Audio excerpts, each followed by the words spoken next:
Man flu. The symptoms, high fever, severe aches and pains and fatigue, are similar to those found in woman flu, only much worse. Simon! No! Hang on, what have you got? Man flu. For goodness sake, Simon, come on! But is it wrong to be so cynical? Is man flu real? We get the flu when respiratory droplets containing an influenza virus are sneezed, coughed, or spluttered around us. On the shell of the virus are spikes of two kinds of protein molecules. H spikes act like keys to get into your cells, and the N spikes release the genetic material that infects you. There are at least 18 types of H spikes and 9 types of N spikes. This gives rise to terms like H5N1 avian flu. Chicken soup. Simon, you've got to get up. You've got an interviewee waiting. Just after an animation? When our immune system recognises a foreign virus, immune cells flood the area and destroy the infected cells. But one sex may do this better than the other. Simon, the interview. Okay, just after I introduce him with his voiceover. Dr. Jason Tydin is a clinician and immunologist at the Walter and Eliza Hall Institute of Medical Research. So Jason, do women have a better immune system than men? Women do have a much more robust and enhanced immune response when their immune systems encounter various environmental pathogens, such as infections. The upshot of this is that with a much more robust response to infection in women, there are more cells and there's a stronger antibody response that enables clearance of the infection so that the severity and the duration is much less pronounced. In comparison, the immune response in men is not only lower, making them more likely to get the flu, but also shorter, increasing the risk that the pathogen won't be cleared, so they'll have it for longer. But why the difference? Well, our sex hormones are believed to play a key role.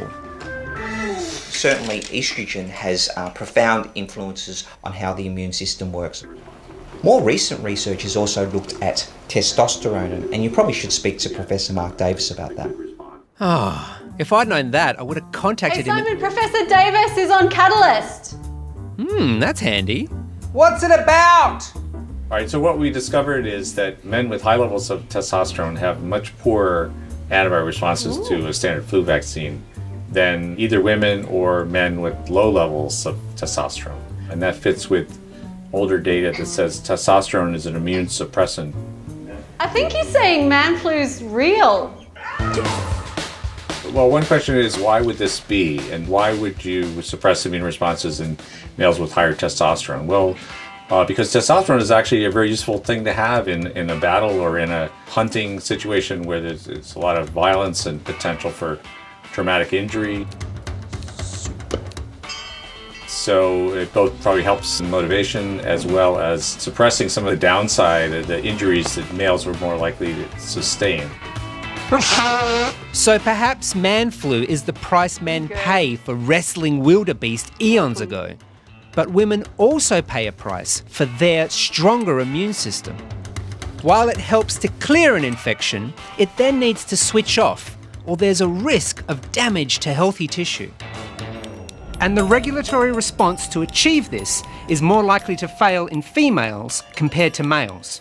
It means that there's a greater risk that the female immune system will become pathological and damage healthy tissue, which is what happens in autoimmune diseases.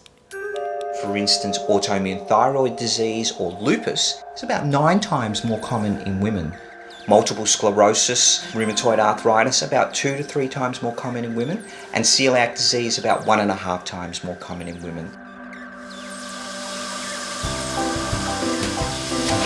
The World Health Organization recommends that more detailed research is needed into the differences between the sexes and their immune responses to infection and vaccination.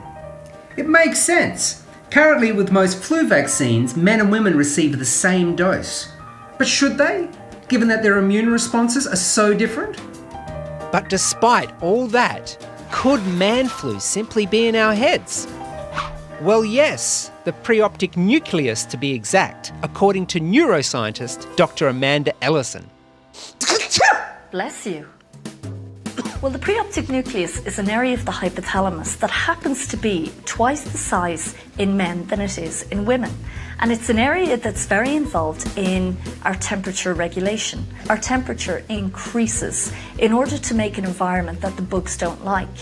Now, if this area is twice the size in men, then it's reasonable to assume that maybe they might be more adversely affected than women are. However, it may also be true that because they have more resources to deal with the infection, that actually they should fare better than women do. But the differences between men and women and how they respond to infection would lead us to think that actually there might be something to this man flu malarkey.